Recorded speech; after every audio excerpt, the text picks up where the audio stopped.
It's your boy Lance.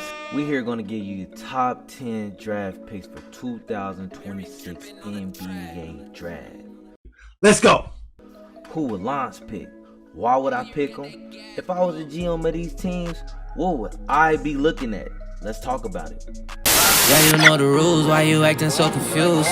Can't believe everything you see up on the news. Gotta pay your dues, gotta play it cool. Man, I wouldn't be in debt if it wasn't for school. We gonna start from number 10, Portland Trail Blazers. Good team. Played against the Spurs in the first round, lost. And I want y'all to understand, next season is gonna be really crazy. My favorite player coming back, Dame Lillard, Mr. Dame Lillard. You know he is him. Scoot Henderson, he done got better and better and better. He proved himself this first round. He really just proved himself the whole entire season. Drew Holiday coming back. I know he gonna be extra motivated to play with Dame Lillard, and then he can just do his job, play defense, make important buckets. Sharp, he had a little injury towards the end of the season. They have a nice team. And you can't forget they new superstar, Denny the white guy. That's my favorite white boy. He's a dog. He played like James Harden, like with speed. Like, you know what I'm saying? He can shoot. He know how to get to the foul line. He got that A.R. Reeves type game where he know how to get the fouls. But what are they missing? Let's talk about it. A power forward. Jeremy Grant underperformed. I really feel like he hit his ceiling. They had high expectations for Jeremy Grant. We know he's athletic. We know he can run the floor and shoot, but he just didn't show up this season. With the 10th pick, the Portland Trail Blazers select Yaxel Lindenborg. Why would you not? He's elite. He done been to 3 to 4 different colleges. And by his senior year, he won an NCAA championship. Brody averaged this season 15 points, 3 assists, 6 rebounds, and to be honest, he was shooting 82% from the free throw line. That's pretty good for his size. 37% from the 3-point, 51% field goal. See, if I draft him as a Blazer and I'm the GM, I'm drafting a player who's already ready to get plugged in. He already comprehend how to win. He's elite. He can run the floor. He can rebound. He can dive on the floor. He's a dog. That's all the Blazers was missing. A veteran power forward. So why not draft a veteran? Draft this player who's been in the NCAA for many years, who know how to win. And you just seen it with your own eyes. He was the leader of that team. Want the number 9 draft pick? Dallas is on the clock. Mavericks. They traded Luka for Anthony Davis. They went to the championship 2 years ago. Kyrie Irving's injured. They drafted this superstar named Cooper Flagg from Duke University. Cooper Flagg has shown to be everything they expected him to be. Rookie of the year. They got a squad. Let's just be honest. Kyrie comes back next year. PJ Washington, a veteran now. Najee Marshall, one of my favorite underrated players. He knows how to get the ball in the bucket. Brandon Williams, baby Kyrie, balling. They got Mr. Him, Klay Thompson. You know he's coming back with vengeance. He just broke up with his baby. My dude about the ball. Max Christie, we know he can go get a bucket. Derek Lively, he's going to be back next season. Daniel Gafford.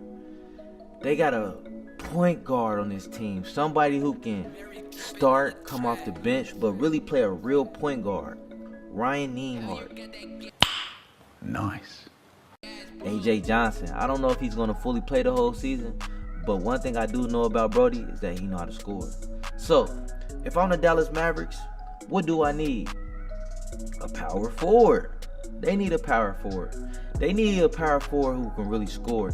If you ever notice about the Mavericks, they're a very dynamic team. Even with a short roster, they can still put up 130, 140 points any given night. They just go out there and hoop. They got real life hoopers. So if I'm them, with the 9th pick, the Dallas Mavericks select Kareem Lopez out of Mexico. Brody is elite. I had to look at his highlight tape. I was like, let me see how his highlights look, and then let me see how he plays in real life games. What I noticed about Brody is that he know how to find cracks. Pause. In the offense. So he's not your typical post back down player. He don't require all that. You got all these good players. He need to know how to find his spots. He need to learn how to cut when off the ball. He dunks everything. He don't got bounce, but he can dunk. Like, you ever see the person just do enough to just He got like a Batum form. The way he catch the basketball and just And then it's like he runs the floor. But on the defensive end, he's actually a great shot blocker. To put him around Cooper Flag, to put him around Kyrie Irving and all these elite guards, then you got some bona fide centers, he can really play his position. With the number 8 draft picks, the Atlanta Hawks are on the board. They had the best record after All-Star break. They got top 10 offense in the NBA. They made some great trades. They traded Trae Young. They ended up receiving CJ McCollum, who balled out. We seen that he can be clutch in the playoffs and clutch during the end of the season. Jalen Johnson, he is the new Jason Tatum of the league. But the thing about him, he can do triple doubles any given night. Nickeil Alexander-Walker, he's starting to hoop like his cousin. I knew he had it, but I didn't know he had it like this. Like, Brody is elite. He can shoot with his right, left, threes. Dyson Daniels, he has proven that he's willing to be a dog for this team. He need to practice on his shot on the offseason, though. If he want to see them win, like, we already know he's elite at defense, on ball defense, but he has to figure out, how can I score better? Jonathan Kuminga, he's going to have a way better season next year. And it's another player on the Hawks I really like. But Brody is elite. He can stretch the offense by shooting threes. The thing about him, I feel like they got him playing center, and he's really not a center. He's more of a power forward, but he can play center. Now, when they played against the Knicks, we saw their weakness. They didn't have nobody for Cat. They didn't have nobody to rebound. They didn't have nobody to fill in the paint. They didn't have no type of bullies in the paint. That's what they lack. If I'm Atlanta Hawks, with the 8th pick, I am selecting Haynes Stibach out of Washington. Brody is good. Like, I think this is a little far reach. I was thinking about the Michigan center, but then I looked up stats. I thought about the play and everything, and I'm like, Brody is a big body, but Brody is not meant for the Hawks. This player right here, Haynes, is meant for the Hawks. He averaged 18.5 points, 11.8 rebounds, 1.5 blocks. Like, I had to even get even more detail. I had to watch his highlight tapes. I had to watch some real games. I was like, let me just really see how good Brody is. Brody is really good. One game on March 4th against USC. I don't know if that's saying a lot because USC is not the best team. He had 22 points, 24 rebounds. You can't beat that. If you ever look at all his stats, he averages over 11 rebounds. He's like a guaranteed over 11 rebounds type of player. He had 16 rebounds against Wisconsin in their last loss. The game before that, he had 11 rebounds. The game before that, he had 13, then 24, then 11. And that's what they need. They need somebody on that rebounding tip. They need somebody who know how to get to the hole. They also need a player who's not like a boxy player, a player who can run the floor, a player who can play their style of basketball. So with the number 8 draft picks, the Atlanta Hawks select Haynes Stibach out of Washington. With the number 7 draft pick, Sacramento Kings. Now this one was a little challenging for me. I had to really think this one out. I had to really think about the history of the Sacramento Kings, what they draft. I even looked at their salary cap. Their salary cap is crazy. They overpaying a lot of players right now. And I don't even really want to talk about it, but it's really crazy for the players that they playing and they not showing up, not making the playoffs, not even like top 10 in the Western Conference, and they in California. Okay? Zach LaVine, DeMar DeRozan, Andre Hunter, which is a good addition for them. Like, for them, that's a good addition. Malik Monk, still a solid player. Russell Westbrook, Sabonis, Keegan Murray. Now, out of all them names, the only 2 names that really stick out to me is DeAndre Hunter, because he's a good role player. Okay? Sabonis, he's just an elite player. I just want to see him get on a winning team, have them other additions to help him win. And Keegan Murray is probably the 3rd one. I should have said 3. But Keegan Murray, we see him break the rookie record for the most three-pointers made. in a season, and what's his name just crushed that this year. Khan. Keegan didn't have the best season last year, but he's still a good player. I'm calling it now. I know who they drafting. I know why they drafting, and I'm gonna tell you why before I tell you who. Okay? De'Aaron Fox. He probably was the best draft pick in the last 20 years that they drafted. That you can say like he was elite. They also drafted this player named Tyrese Halliburton.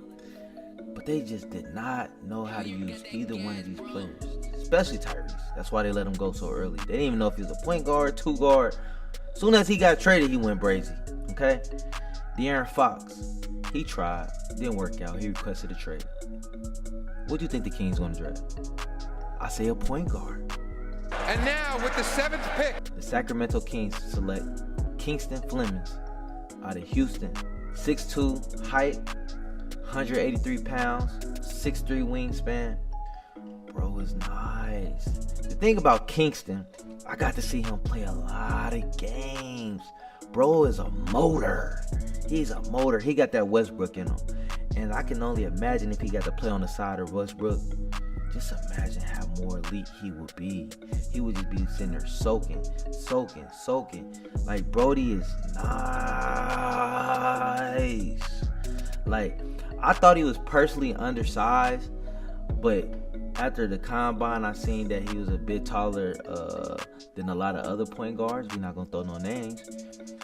I was actually shocked. And I got to see him during the combine. He made the most threes. So he really can shoot. He's fast. He's a dog. Anybody who played with Houston is a dog. And he was a freshman playing with these veteran collegiate players. With the number 6 draft pick, Brooklyn Nets on the clock. They need God. Point blank. I don't know who they should get. Get some help. I didn't know. I had to just keep thinking, research. And I'm going to be honest with you guys. Their team is so discombobulated that it's hard to really pick who is the best fit for them. Now, I don't want to blame management. Management is just terrible. They just keep fumbling. They had the best big three on paper. We remember those. Kevin Durant, James Harden, Kyrie Irving. They traded that up. They ended up getting Mikal Bridges. They had to let him go. They had Cam Thomas. He was a number 1 scoring player. He left. I don't know what to say. Crickets. They was 30 overall in the NBA in offense. They averaged 97 points. 25th overall in the NBA. That is terrible. We are in a era where points on the board is a requirement. Unless you have this elite defense where it's just like other teams can't score and you can't score either. But you have to average at least 110 points to be elite nowadays. Okay? So, With the 6th pick. the Brooklyn Nets, I draft Keaton Wagler out of Illinois. 6'7" guard with strong shooting and passing skills. He has that I want to get a bucket attitude. And I think that's what the Nets always look for, and that's what they need.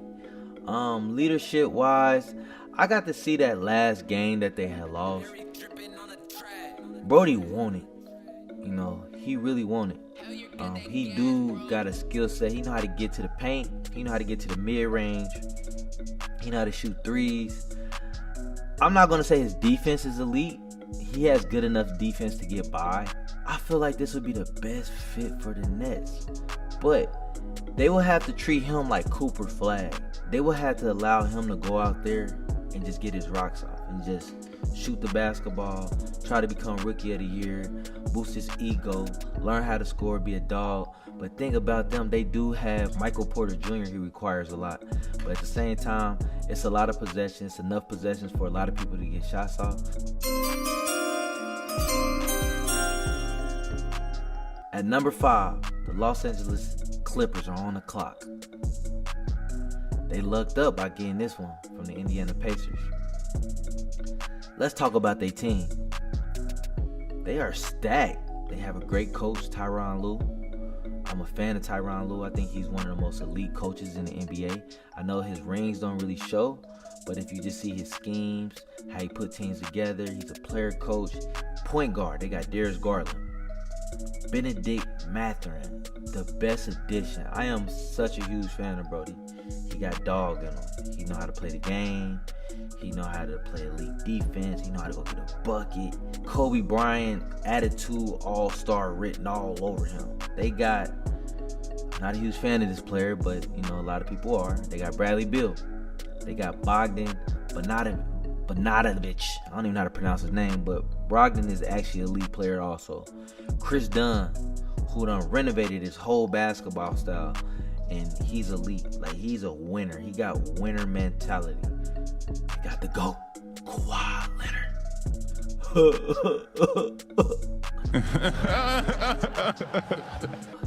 John Collins, Derrick Jones Jr., old Brook Lopez. So, what do they need? In my personal opinion, they need another power forward also. With the 5th pick, The Los Angeles Clippers select Caleb Wilson out of UNC, North Carolina. The North Carolina. Caleb Wilson is elite. 19.8 points, 9.4 rebounds. Solid free throw shooter for his size. Around like 6'10". After the combine, we was able to see how elite he is. Now, if you think about it, before he got injured, they ran the offense through Brody. Brody just has those skill sets. He's a guaranteed 20-point scorer, to be honest with you. Like, his point per average went down, especially after that injury game when he only scored 12. But he's guaranteeing you 20 points, like, with ease. And if you see the way he scores like Kevin Garnett. He got this dog. Hell no! Trash ass nigga. He got that whole vibe to himself. He can rebound. He's definitely a great shot blocker. Like, he got that NBA body prototype to say, like, let's throw him on the floor, let's run the floor, let's get some easy buckets. Like, he got that in him. And to know that he played with UNC, and it's like certain schools that players go to that you say, like, he's equipped to go to the NBA and play with these particular teams, like Duke players, UNC players, especially the standouts. So I like Caleb Williams a lot. We back on the clock with it, with the number 4 draft picks. We got the Chicago Bulls. Craziest thing about the Chicago Bulls is that they get the 4th and the 15th draft pick. They gotta really dissect and see what do they need on their team. This team has been broken down a little bit. They let Kobe White go. They let their center go to Boston Celtics. They also let the small forward go to the Wolves. I can't think of his name right now. So right now they have Trey Jones at the point guard. Anthony Simmons. Now, Anthony Simmons hurting my feelings because I had some high expectations for him, even when he was in Portland. Then when he went to Boston, I got even more hyped up. He didn't show up, and we're not gonna blame coaching. He just didn't show up. Like, he got his PT. He just was inconsistent. Maybe he just wasn't prepped to play with a winning organization like that. He was so used to playing with Portland, where he can have his way and touch the basketball a lot. They got Josh Giddey. Josh Giddey is elite. Josh Giddey is a potential all-star, superstar player. Colin Sexton, we know he's a dog. He didn't work out with the Hornets, but he's good. And they got the boy Mattis. Brody, he dunked like he black. That's all I'm going to say. He dunked the basketball like he black. Don't ask me what that means. Y'all know what that means. So, if I'm the Chicago Bulls, I'm selecting one of the best choices on the board. I don't know if he's honestly going to be available at the number 4 spot, but if he is available, and because it fits their team the most, with the 4th pick, the Chicago Bulls select Cameron Boozer out of Duke University. Go, go, go! Cameron Boozer is elite. 22 points, 10 rebounds, 4 assists, 55% field goal shooting. He showed up almost every game the entire season, through every win and every loss. I think he probably had just one mediocre game. But if you look at the stats, you look at his play, he can shoot the 3, he can get to the whole mid-range free throw line, and he plays defense. The thing I like most about him is that He's in tune to the game. He possesses leadership qualities. He's just so locked in the game of basketball. It's like you can tell he's been playing high-level basketball his whole entire life. Like he's just locked in. And those are players. If I'm a manager, or those are players I want as a GM and as a coach. I want a player that I can teach. I also want a player who understands that the more I lock in, the more I study this game, the better I can be for my team. So Cameron Boozer, yes, you are elite. With the number 3 draft pick, Memphis Grizzlies select. I said, hold up, wait a minute. They have the 3rd and the 16th draft pick. They have to draft wisely. They get 2 good draft picks. Currently, they have Ja Morant. I don't think he's happy. I don't know if they're going to trade him during the draft. I don't know what they're going to do, if they're going to keep him. But we know what Ja Morant can do. We know how elite he can be. We just don't know how happy he is. Coming back from injury, they have Ty Jerome, Scottie Pippen Jr., who has proved himself to be a dog, know how to go out there and get a bucket and play the game of basketball, elite. Cam Spencer's pretty solid. Cedric Coward. Brody is actually good. And I feel like he had a lot of garbage minutes just because the Memphis Grizzlies wasn't good this season. So, you know, it's always good for a player to get a lot of play time and get a lot of experience against good teams. Jalen Wells, he is good. He had a bad injury a couple years ago, but he came back.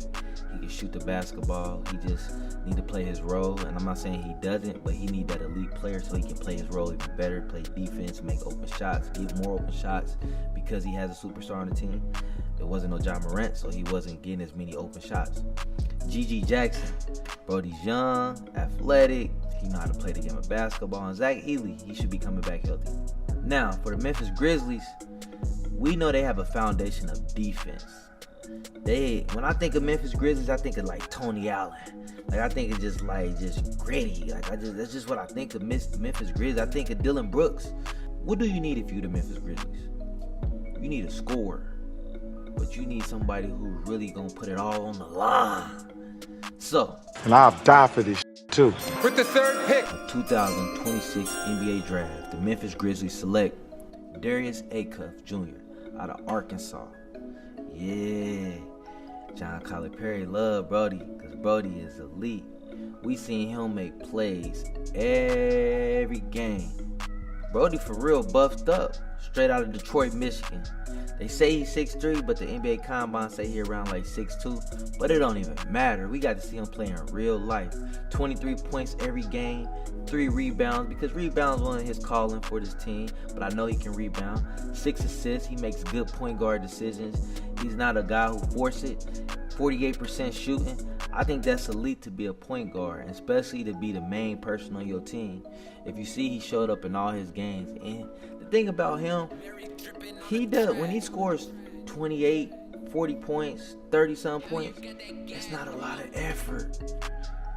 Like, it's not a lot of effort. You done heard the stories about him telling Coach Calipari, I'm going to play, I don't care that I'm injured. That's what you need if you're a Memphis. That's what you need if you're a Memphis Grizzly owner. You want a player just like him. You want somebody who can fill the void of Ja Morant. Like, and I'm not saying Ja Morant not him, but he's giving the energy he don't even want to be there no more. So let's think about how can we replace him. Let's think about a player who's so elite that's gonna sell tickets. Let's think about a player who will go get her, bucket getter. It's him. Brody shot 44% from the 3-point. What? Let me say that again. 44%, and he black. Any a guard. Any a point guard. Any dribble the ball. Hey. Am I missing something? Help me out, please. Wait for it. Here it comes. It's tricky. Oh my God! Wow! Number 1 and number 2 draft picks. We all know who the top 2 draft picks. Let's act like we don't know. Let's not forget, this is what I would draft and why I would draft. It's not about what's honestly might not happen, might will happen. Hey. What the fuck is this? I don't know. What's gonna happen? But this is what I would choose. With the 2nd pick, The Utah Jazz select AJ Dybala. Why? I think y'all all done heard the story. Went to high school in Utah. Went to college in Utah. He should play in the NBA in Utah. Sounds like he's devoted to the city and state. Let's think about Mr. Derrick Rose. He from Chicago. Guess who drafted him? Chicago. What happened? He put on for his city. Let's just see what AJ DeMonsa would do for them. We already know how elite he is. He's a new and improved T-Mac. Brody got post-up game. He got ISO game. He got mean hezzy. He's a bona fide scorer. 25 points, almost 7 rebounds, 3.7 assists. And the thing about his assists, Brody looked to pass though. He really do look to pass. He shoot 51% from the field goal range. Like, Brody is a dog. The last game of the season, he had 35 points, 10 rebounds. Like, where they do that at? Like, he for real, for real. He's for real, for real. He got a left hand, a right hand, a floater, a dunk, a 3-point, some defense, everything. So to be honest, I do think he's the best player in the draft. But I think it does really matter about who drafts a player. If I'm the Washington Wizards, I'm not drafting a player who don't want to come to my city. Like, it's just starting off a bad relationship. Okay? So this ain't even about let me draft the best player. It's about let me draft the best fit for our team. Somebody who wants to play. Somebody who can guarantee us something. Somebody who's going to put in effort, but still possesses the high-level skills that we need. So, with the number 2 draft pick, the Utah Jazz select AJ DeMonsa out of BYU. With the number 1 draft pick, the Washington Wizards on the clock. If I'm the Washington Wizards, with all the players that they had, Trae Young, they got Anthony Davis, them the new faces, those are superstars, those are proven players. They got all these whole list of individuals, right, who are really good, but they just been playing losing basketball. Those players are seasoned. Those players give it they all, know how to go out there, get buckets, know how to play competitively in a losing effort. Now, all they have to do is translate that to playing with like a superstar point guard like Trae Young and playing with a superstar power forward, Anthony Davis, and hope and pray to God that Brody is not injured. With the first pick, the Washington Wizards select Darren Peterson out of Kansas. Why pick Darren Peterson? He is elite. So if we put AJ DeMonsa, I'm gonna put AJ DeMonsa right here. I'm gonna put Darren Peterson right here, right below him. But he has certain skills that's still better than AJ. Now, that's why I say it matters what team you play for. What's so unique about Darren Peterson for me is that he plays basketball so effortless. I watched his high school games, so many of them, him coming out of Ohio. Brody is just like a basketball guru on offense. He has defense also. This how I'm gonna say it. With Kansas, he didn't have to be the man to be the man. Like, Brody came out there the first couple of games, balled out. He left for his reasons, I guess for creatine, that's what he says. But when he came back, in the games that he played, he brought something to that team that didn't require too much attention. He didn't have to say, give me the ball. He can play off the basketball. He can play with the basketball. He can score with both hands. His 3-point shot is probably the most in-game elite 3-point out of this whole draft class right here. So let's not talk about percentage. Let's talk about the difficulty and the shots that he made. It was just so elite. It was effortless. So if you put him in a mix with the Washington Wizards, just imagine him playing co-guard with Trae Young. Brody can be a 2-guard. And the thing about how this NBA works, it's not a game where it requires the truest point guard. Now, it's good to have a true point guard on your team, but if your point guards are true point guards who can score, like what I call like the hybrid guards, the James Hardens, those players actually excel a lot more. And Peterson, is one of those individuals. It's like, what can't he do? Best person to compare his game to is Cade Cunningham. He can put a team on his back. He can do it. I just gotta really see Brody play a full game though. Like, I haven't seen a college game where he played a full game. This 2026 class, I think it might be the most stacked class I ever seen. We can't really say into the years after. Just like how I told people about the LeBron situation. Y'all not gonna get praise to LeBron until he retires. Y'all gonna have all these critiques, but when he retires, y'all gonna put him in a GOAT status. Y'all gonna put him as the GOAT. But to stay on topic, is this the greatest draft class that you guys ever seen? Let me know. Put down in the comments this draft class. Tell me, who would you draft number 1? Tell me, what teams need what players, especially these top 10 teams. I need to know. I want to know, who would you choose if it was Memphis, Utah, Wizards, Bulls, Blazers, and especially the Nets. I don't know who to draft if I was the Nets. Like, help me understand.